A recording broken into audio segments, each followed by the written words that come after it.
Bapak Ibu Sivitas Akademika Universitas Siliwangi, alhamdulillah pada pagi hari ini Allah berkenan mempertemukan kita walaupun melalui media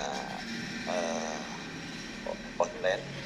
Ini sebuah nikmat dari Allah Subhanahu wa Ta'ala, bahwa walaupun kondisi dan situasi pandemi masih berlangsung, tapi kita menikmati anugerah dari Allah Subhanahu wa Ta'ala, masih bisa bersilaturahmi, berkomunikasi, juga masih bisa mencari ilmu. Dengan nikmat ini mudah-mudahan kita sekalian menjadi hamba-hamba Allah yang ahli syukur. Amin ya Allah ya Rabbal Alamin.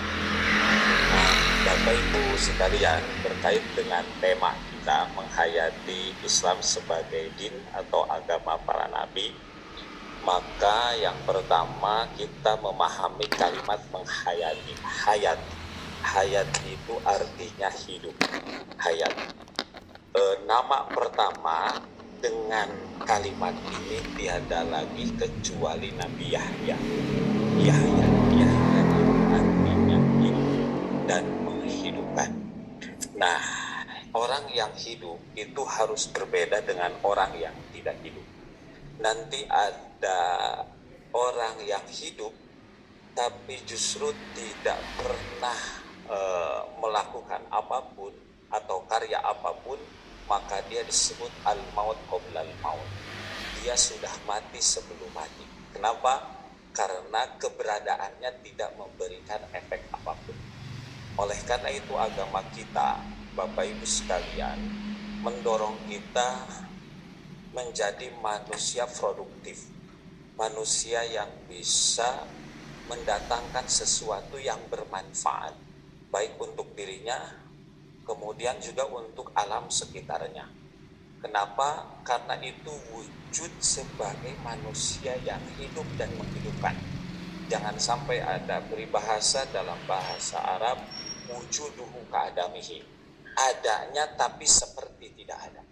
Berarti keberadaan kita sesungguhnya dalam agama kita berorientasi pada karya, bukan berorientasi pada jabatan.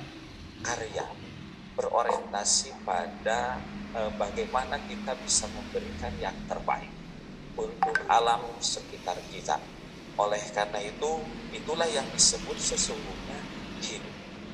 Yang disebut hidup. Yang disebut hidup atau panjang umur dalam agama kita, Bapak Ibu sekalian, bukan umurnya ditambah secara kuantitas. Tidak, karena secara kuantitas umur mah saur bahasa Sunda sudah diukur, napas sudah dialas. Tapi kita bisa memperpanjang umur, memperpanjang hidup kita dengan cara kita meninggalkan jejak yang baik. Meninggalkan jejak yang baik itulah disebutnya panjang umur.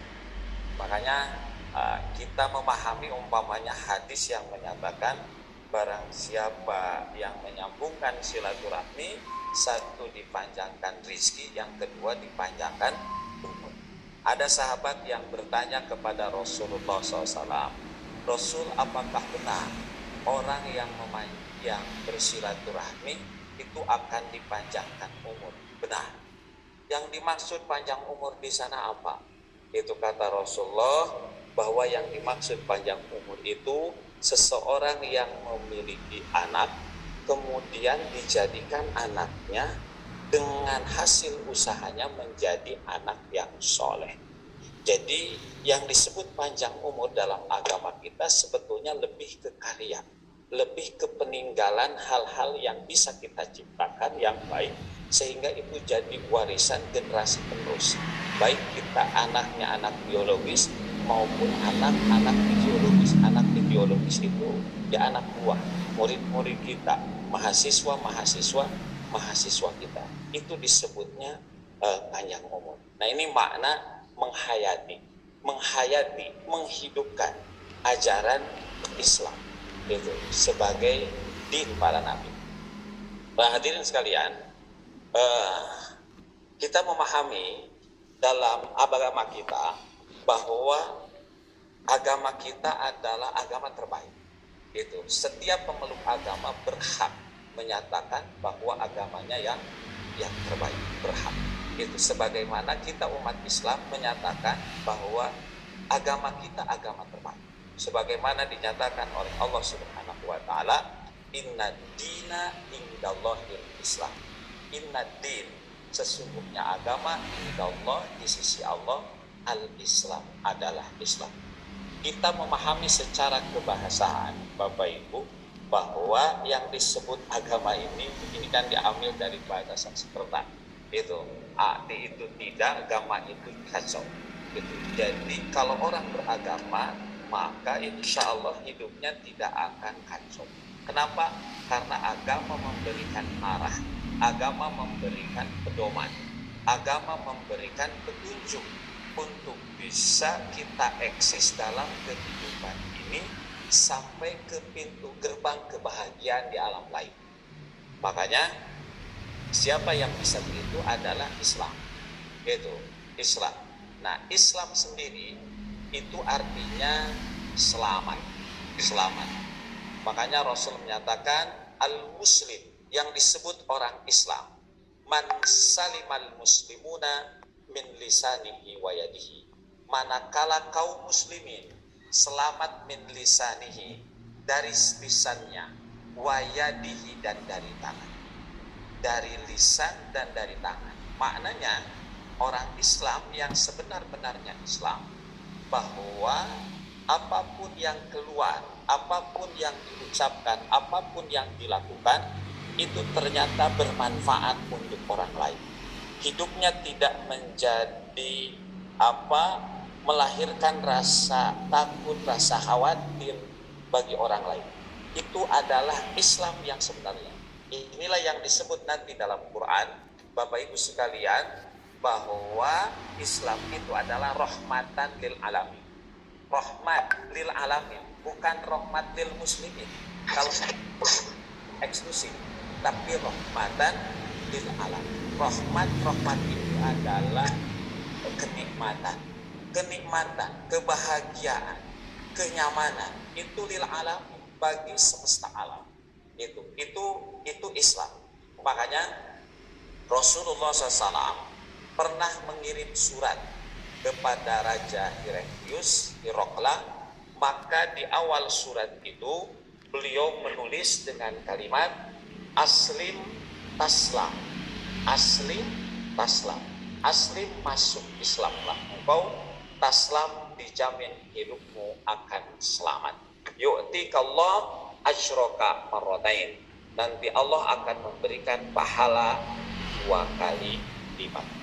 Nah, oleh karena itu, orang-orang yang benar-benar berislam dengan keislaman yang benar, insya Allah hidupnya itu kalaupun tidak memberikan manfaat bagi yang lain, maka standar utama orang Islam yang baik itu tidak merugikan orang lain. Kalau umpamanya kita tidak pernah bersih-bersih, menyapu, jangan pernah buang sampah sembarangan. Kalau kita nggak pernah memberi, jangan pernah mencuri, jangan pernah korupsi. Itu. Kalau kita belum pernah memberikan manfaat, maka kata kuncinya orang Islam yang benar itu adalah tidak merugikan orang lain. Itu kadar minimal orang Islam yang sebenarnya Islam. Itu amsik anisyari fa innaha shadaqah, kata Rasulullah. Maka tahan untuk merugikan orang lain, itu juga disebut sedekah, itu juga disebut kebaikan, itu juga disebut kejujuran. Ini standar minimal. Itu tentu kita harus berusaha standarnya naik, bahkan standarnya maksimal. Maka standar maksimal orang Islam adalah menyelamatkan yang lain, itu membahagiakan yang lain.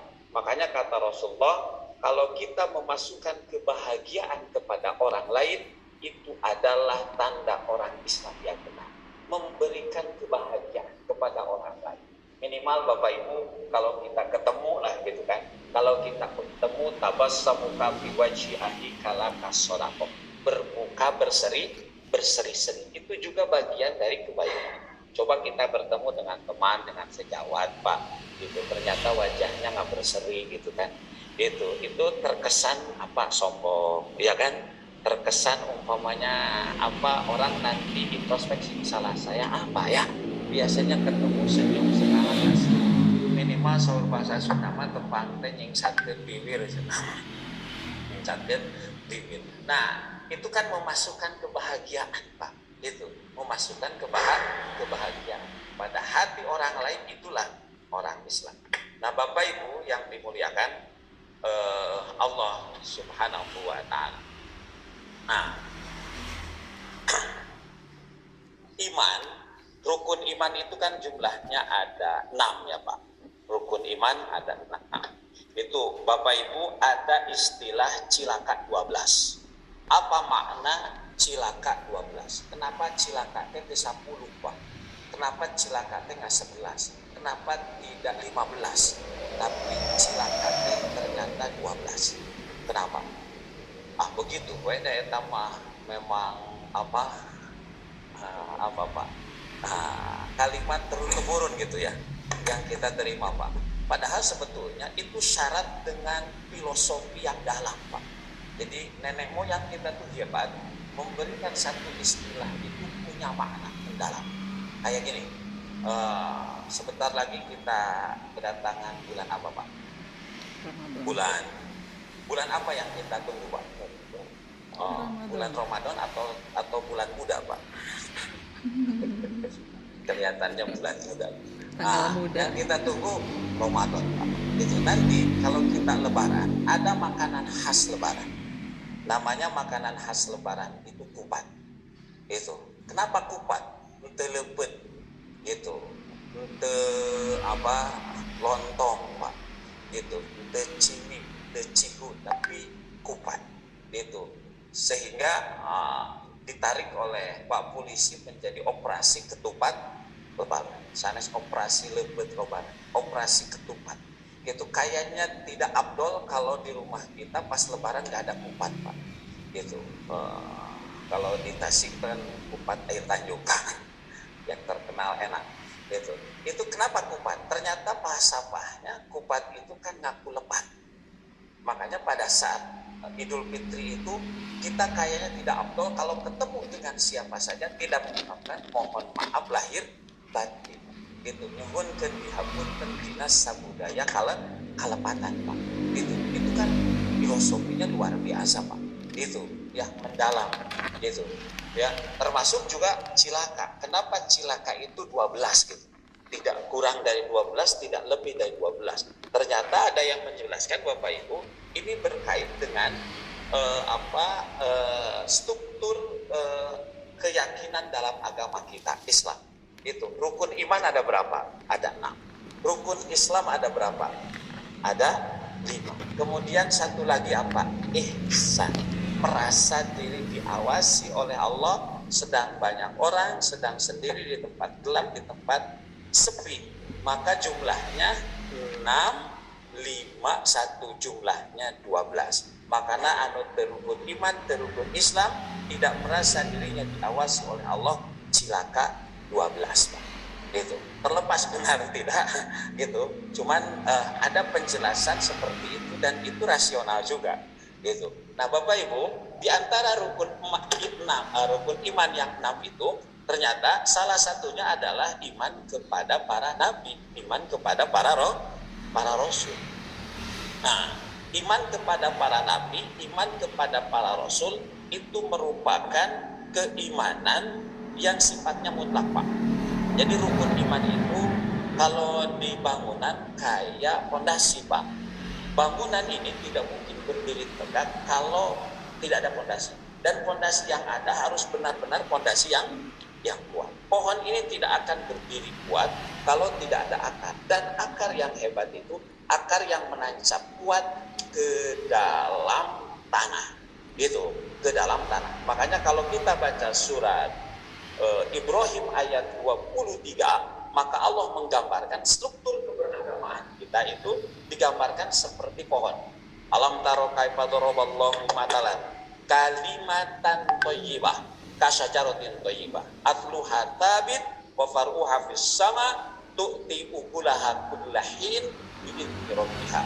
Tidakkah kau perhatikan bagaimana Allah membuat satu perumpamaan dari pohon yang bagus itu. Kasajaratin thayyibah, kalimat yang bagus itu adalah la ilaha illallah. Kasajaratin thayyibah itu seperti pohon yang baik yang bagus. Asluha thabit, pohon yang bagus itu adalah akarnya menancap kuat ke dalam tanah. Wa farquha bis sama, lahir batang menjulang di atas langit. Tu'ti ukulaha kullahin, dari pohon itu lahir daun, lahir buah yang rampung dimakannya. Demikian bangunan agama kita. Bangunan agama kita itu seperti pohon. Makanya orang yang akan kuat rukun Islamnya, kalau rukun imannya kuat, itu akan hebat buahnya, ramun dimakannya, nikmat dimakannya, manakala bakarnya kuat.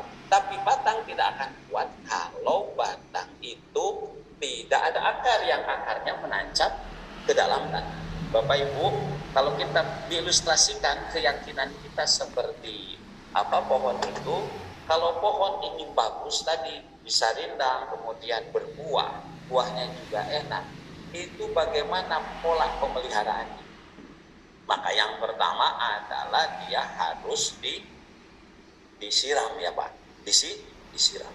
Itu. Kalau nggak ada air berarti kita yang diam. Itu. Yang kedua dipupuk.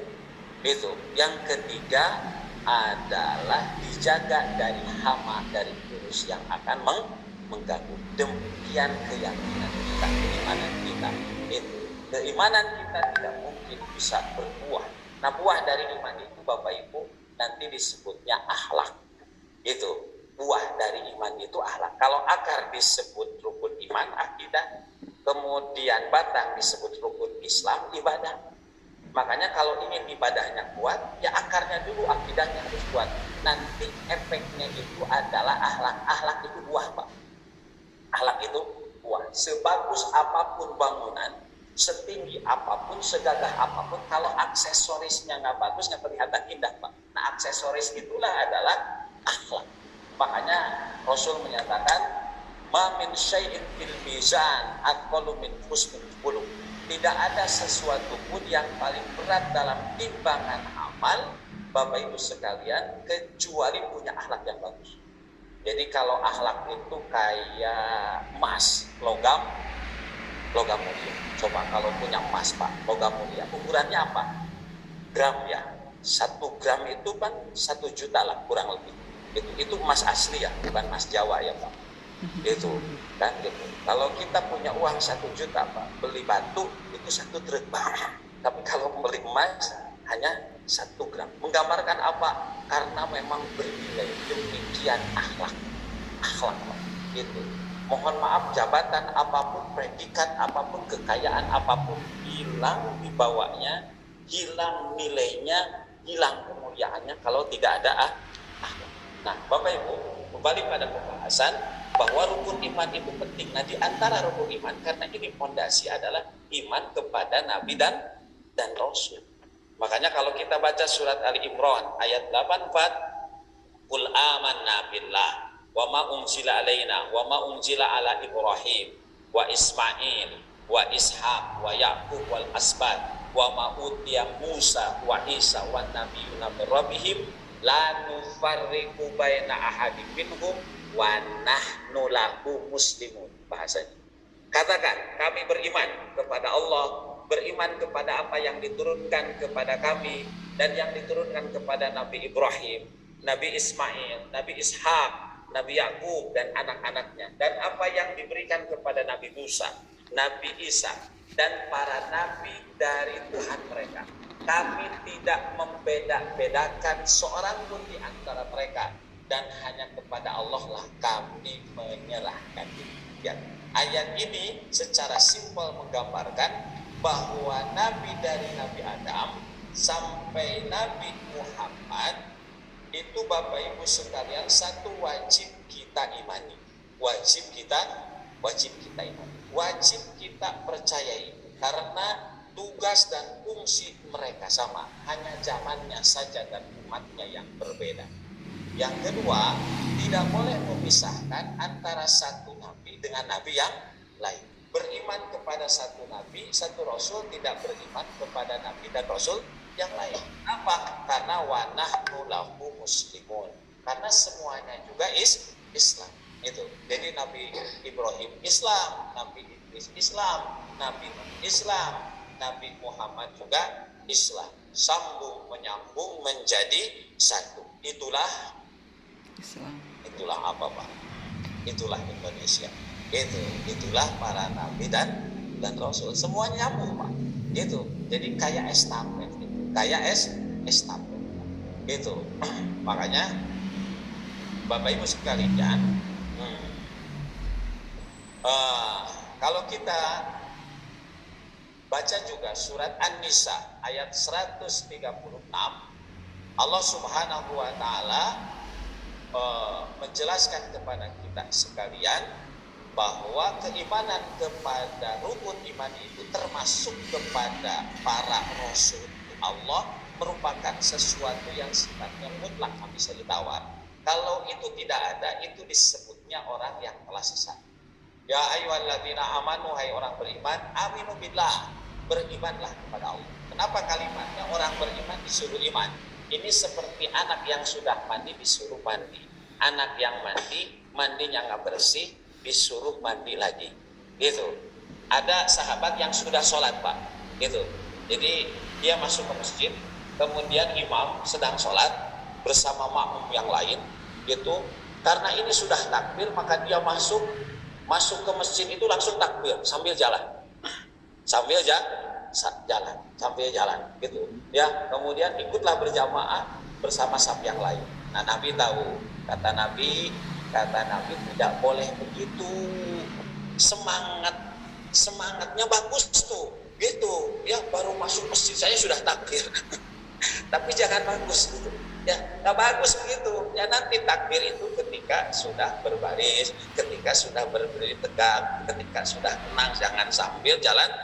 Sholli fa innaka la tusolli, sholatlah karena engkau belum sholat. Mandilah anakku karena engkau belum mandi. Kenapa? Karena barusan bukan mandi, buyang itu, ngalah daki itu. Kalau di Sunda sama, ada orang yang beriman disuruh beriman, berarti imannya belum baik, imannya belum maksimal. Iman kepada Allah, iman kepada Rasul Allah, kepada kitab yang Allah turunkan, kepada juga kitab yang diturunkan sebelum kepada Nabi. Barang siapa yang kufur kepada Allah, kepada malaikatnya, kepada kitab-kitabnya, wa rusulihi, ini jamak plural Pak, dan kepada para rasulnya kufur, faqad dalla dolalam mubina, dia sudah sesat. Ini menggambarkan bahwa para nabi, para rasul itu wajib kita imani. Bapak Ibu, berapa jumlah para nabi dan rasul? Kalau kita baca hadis riwayat Imam Ahmad bahwa para nabi itu ada sekitar 124.000 Pak. Itu para nabi itu ada 124.000 gitu. Kalau para rasul sekitar 300-an atau 315 orang gitu. Apa bedanya nabi dan rasul gitu? Nabi Pak, nabi itu artinya ada surat An-Naba itu. Surat pertama di juz ke-30 Pak ya, juz 30. Kita kan hafalnya juz 30 Pak, belum 30 juz gitu. Mudah-mudahan mahasiswa pasti ada Pak yang hafal. Kalau dosen luar biasa hafal 30 juz. Enggak apa-apa Pak, gitu baru hafal juz 30 juga. Itu luar biasa. Karena memang secara umum Pak, kita termasuk saya Pak, hafal Quran itu kan wal awal wal akhir. Awal dan akhir. Di tengah-tengah paling waliyatalat top gitu yang apa. Gitu. Nggak jadi masalah Pak. Yang penting terus ikhtiar, terus berdoa gitu ya. Terus beribadah, terus baca Qurannya. Nah, Bapak Ibu sekalian, jadi Nabi itu membawa berita besar. Makanya surat An-Naba, berita besar di surat An-Naba itu adalah kiamat. Itu kiamat. Kiamat itu kan ada berapa Pak? Kalau Kalau kita baca surat Muhammad ayat 18, ma yang tadiruna illa sa'ata ang ta'tiyahum bagta faqad jaa asyratuha.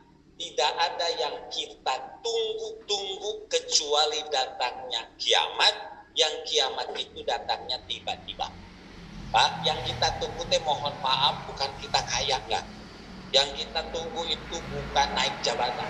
Yang kita tunggu bukan nunggu anak-anak jara di jelema. Hari-hari jadi naon, Pak. Itu. Ya. Enggak, yang kita tunggu hakikatnya illa sa'ah, datangnya sa'ah. Yang datang itu secara tiba-tiba, Pak. Sa'ah itu 3, Pak. Kiamat itu ada 3. Satu ada kiamat sughra, yang kedua kiamat wusta, yang ketiga kiamat kubro. Ada kiamat sugro, sugro itu kecil. Ada kiamat wusto, kiamat pertengahan. Ada kiamat kubro, kiamat yang besar. Itu. Tidak ada kiamat sugro, Pak. Itu ya. Jadi sugro, wusto, kubro. Itu. Kalau kiamat kubro itu hancurnya dunia. Ini namanya kiamat. Idza sulsiratil ardu silsalah, itu maksudnya. Ada kiamat wusto itu adalah Bapak Ibu hancurnya satu lembaga, satu institusi. Idza wusdal amru ghairi ahliha tangtatir sa'ah. Kalau urusan diberikan kepada yang bukan ahli, tunggu kehancurannya. Itu kiamat. Itu. Yang tidak bisa nyetir disuruh nyetir, Pak. Sampai nggak sampai ke rumah sakit. Hancur itu karena urusan diberikan kepada yang bukan ahli.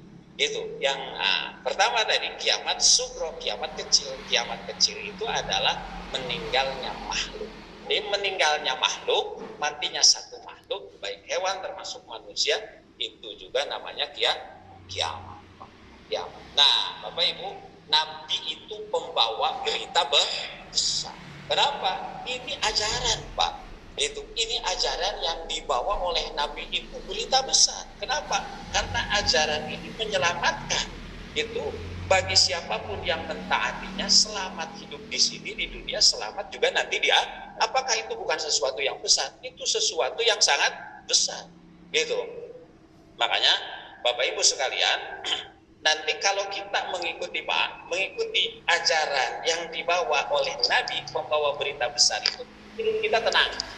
Hidup kita tenang. Pamang tabi abudaya, barang siapa yang mengikuti petunjukku, palayadilu, hidupnya tidak akan sesat, tidak akan tersesat. Di ayat lain, barang siapa yang mengikuti petunjukku, pala khaufun, hidupnya tidak akan banyak takut, tidak akan banyak stres. Minyak goreng naik juga tenang aja, Pak. Karena sebelum naik sekarang juga sebelumnya udah naik, Pak. Sebelumnya juga sudah naik, dan ternyata kita kebeli saja. Yang penting kan hidup itu pas-pasan, pas butuh ada saja udah. Alhamdulillah, gitu, Pak. Karena nanti Bapak Ibu, orang mati itu syaratnya 2. Saya yang paling takutkan kan mati. Syarat mati itu bukan hanya habis ajal, Pak, tapi syarat mati juga habis jatah rezeki. Jadi tenang saja, kalau kita umurnya ada, kuotanya pasti ada. Gitu. Kalau umurnya habis, jatah rezekinya habis. Fa inna nafsa lan tamuta hatta tastawfiya rizquha. Seseorang tidak mungkin mati kecuali habis jatah rezeki. Jadi selama kita diberi usia, diberi kesempatan hidup, rezeki mah ada. Makanya umpamanya BBM sekarang naik, tenang aja, Pak. Itu. Ya, itu. Minyak goreng naik, tenang aja. Yang penting mah kebeli. Makanya pala khauf. Khauf itu kan urusan yang akan datang. Terjadi takdir. Walau kemudian tidak banyak bersedih, mikir yang sudah-sudah, yang sudahnya nggak perlu dipikir. Salah, perbaiki, tobat, bukan lembaran baru. Allah di jejak para nabi dan rasul. Jadi Bapak Ibu, itu yang disebut Nabi, pembawa berita besar. Kalau Rasul jumlahnya lebih sedikit, cuma 315-an. Gitu. Jadi kalau Nabi itu dia syariatnya mengikuti syariat para Rasul. Gitu. Makanya setiap rasul pasti nabi, tapi tidak setiap nabi itu rasul. Nah, Bapak Ibu yang dimuliakan Allah Subhanahu wa taala, bagaimana dengan jumlah nabi yang kita kenal? Nabi rasul yang kita kenal jumlahnya hanya 25. Itu hanya yang tercantum dalam Quran. Kebanyakan mah tidak. Makanya nanti ada ayat Quran bahwa ada nabi dan rasul man qasasna alaika, yang kami kisahkan kepada mereka, wa minhum man lam yaqsus alaika. Ada juga nabi rasul yang tidak kami kisahkan kepadamu, yang dikisahkan dan yang tidak dikisahkan. Berarti kebanyakan mah tidak dikisahkan. Bapak Ibu, namanya kisah. Kisah sudah jadi bahasa kita, padahal itu bahasa Quran. Jamaknya qasas. Makanya ada surat Al-Qasas, kisah-kisah. Di bahasa lain namanya sejarah. Sejarah itu sudah bahasa kita, padahal itu bahasa Arab, Pak. Bahasa Quran syajaroh. Syajaroh itu pohon. Pohon. Maknanya Bapak Ibu, kalau kenapa harus belajar sejarah? Menoleh ke belakang untuk maju ke depan. Kenapa? Watilkal ayyam nudawiluha bainan nas. Hari-hari kami pergulirkan di antara manusia. Yang beda itu hanya aktor dan aktrisnya, tempatnya. Tapi substansinya, intinya begitu. Orang yang baik dulu ada, orang yang jelek juga ada. Itu Pak, ada, dan itu akan terjadi nanti sampai hari kiamat. Nah, Bapak Ibu yang dimuliakan Allah, nah tugas seluruh para nabi dan rasul itu, walaqad ba'atna fi kulli ummati rasulan an i'budullah wastanibut tagut. Dan kami sudah mengutus fi kulli ummah, setiap umat, setiap komunitas, setiap zaman, rasulan, satu rasul, an i'budullah, supaya mereka menyembah Allah, wastanibut tagut, dan menjauhi tagut, Pak. Maaf, itu menyembah Allah dan menjauhi tagut. Tagut itu apa, Pak? Tagut itu toge, lamun diurang apa? Betul.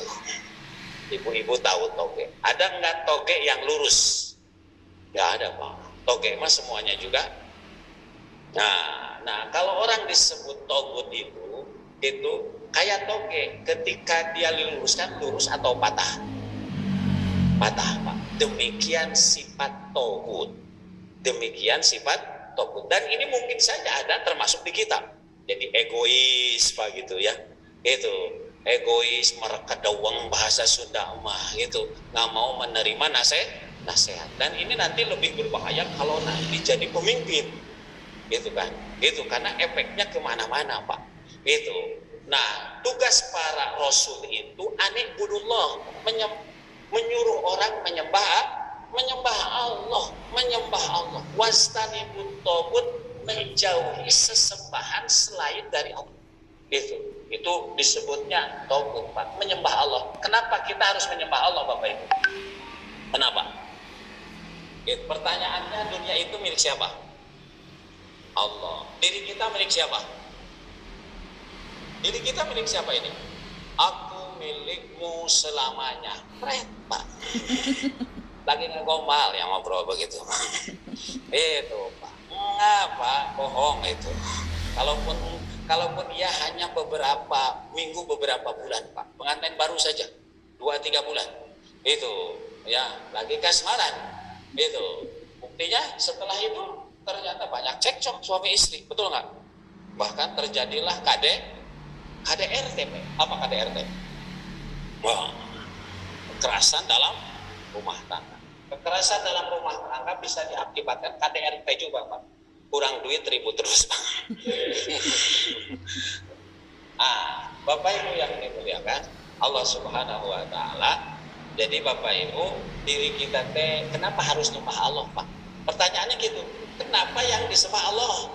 Itu tidak yang disembah Nyi Roro Kidul gitu, Pak. Tidak yang disembah genderuwo atau yang maknanya namanya macam-macam. Gitu. Kenapa yang disembah Allah? Bapak Ibu sekalian, karena dunia milik Allah, diciptakan oleh Allah. Dunia dengan segala isinya, diri kita juga milik Allah, Pak. Menurut keyakinan kita kan Allah, Pak, Tuhan kita. Makanya la ilaha illallah. Innalillah wa inna ilaihi rajiun. Innalillah, lamnya lil milki. Ini kalau belajar sedikit bahasa Arab, sesungguhnya lamnya milik itu. Kami lillah, milik Allah. Itu wa inna ilaihi rajiun, dan kami akan kembali kepada Allah. Karena dunia diciptakan oleh Allah, isinya juga oleh Allah, termasuk kita juga diciptakan oleh Allah, kita difasilitasi oleh Allah. Makanya kita menyembah Allah. Sangat wajar, Pak, rasional. Seseorang yang diberi kesempatan hidup, diberi kebaikan, mengapa kepada zat yang memberikan itu? Wajar. Bapak bertugas, kita akan di Unsil, Bapak mengabdi bagaimana Unsil sampai maju, itu memang sudah seharusnya loyalitasnya di sana, Pak.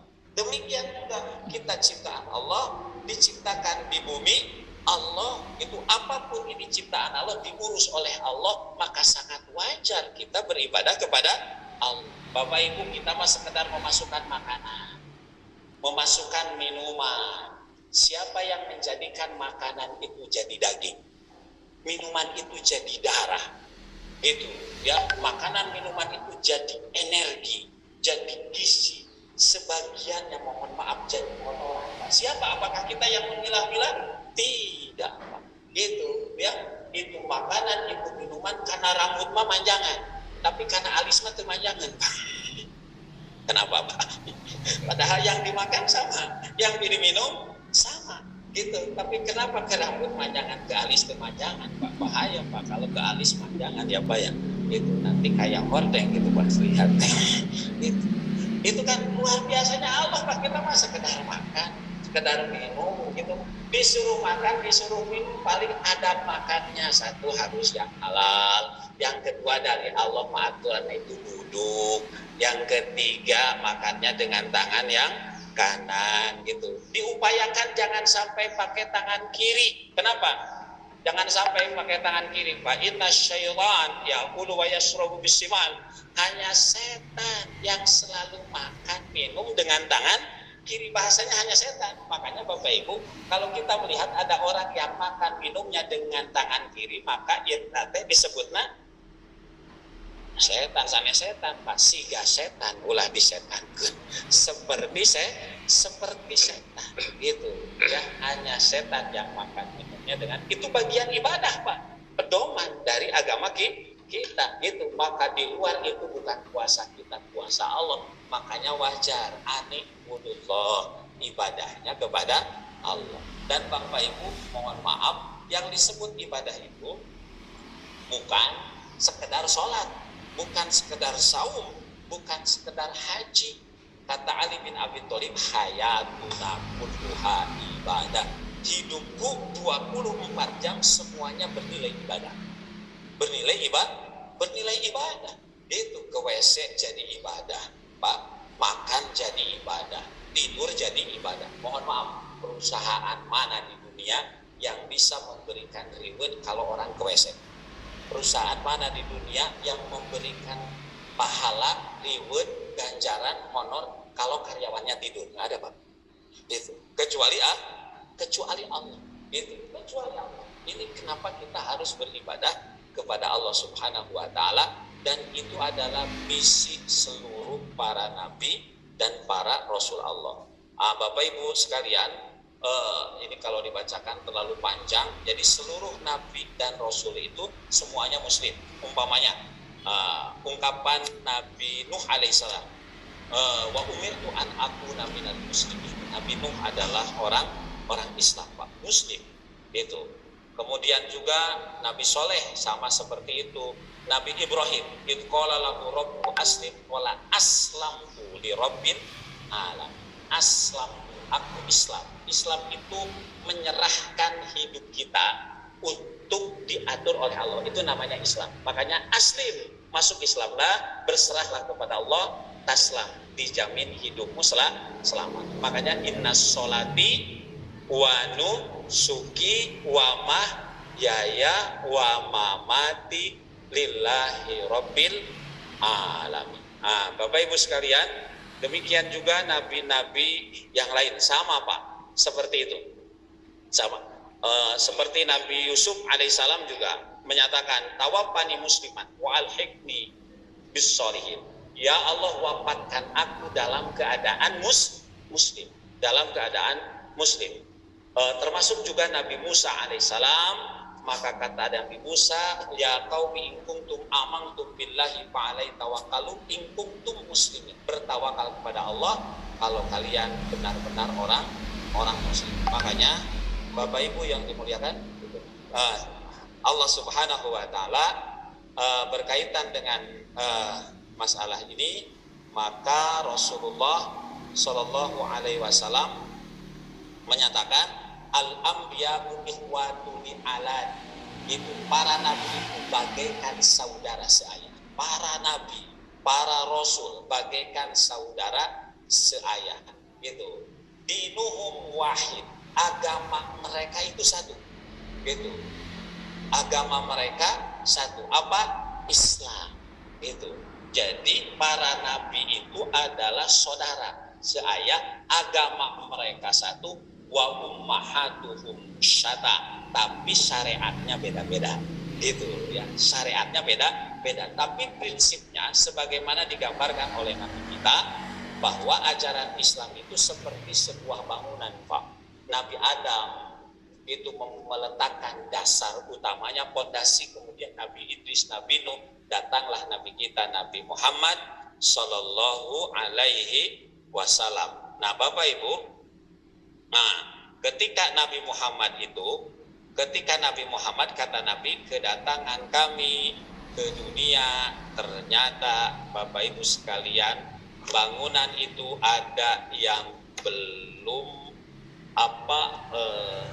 lantainya belum dipasang. Maka kehadiran saya, kata Nabi, itu adalah memasangkan lantai yang belum terpasang. Ini maknanya bahwa ajaran Islam itu dibawa oleh seluruh nabi, dan kedatangan Nabi untuk menyempurnakan yang belum ada. Makanya Nabi kita disebut khotamun Nabi. Oleh karena itu, terakhir dalam hadis riwayat Imam Muslim, la yasma'u bi ahadun min hadhil ummah, tidak pernah mendengar orang di zaman sekarang, siapapun dia, apakah Yahudi, apakah Nasrani, atau siapapun, tsumma la yu'minu billahi gitu. Kemudian dia tidak beriman akan ajaran yang aku bawa, illa kana min ashabina, kecuali dia akan celaka. Jadi ini menggambarkan, karena tadi para nabi, para rasul itu satu kesatuan, agama mereka satu, yaitu Islam. Cuman aspek syariatnya saja yang berbeda-beda. Mudah-mudahan sedikit penjelasan ini Bapak Ibu sekalian semakin meyakinkan kita lah sedikit akan kekuasaan Allah dan keyakinan kita untuk senantiasa beriman dan berislam dengan benar, dengan baik, karena inilah insya Allah jadi jalan para nabi dan jalan kebaikan di dunia dan di akhirat kita. Demikian yang bisa disampaikan. Mohon maaf atas segala kekurangan. Kalau ada yang perlu dikomunikasikan, maka Pak. Ya, syukran jazilan Ustaz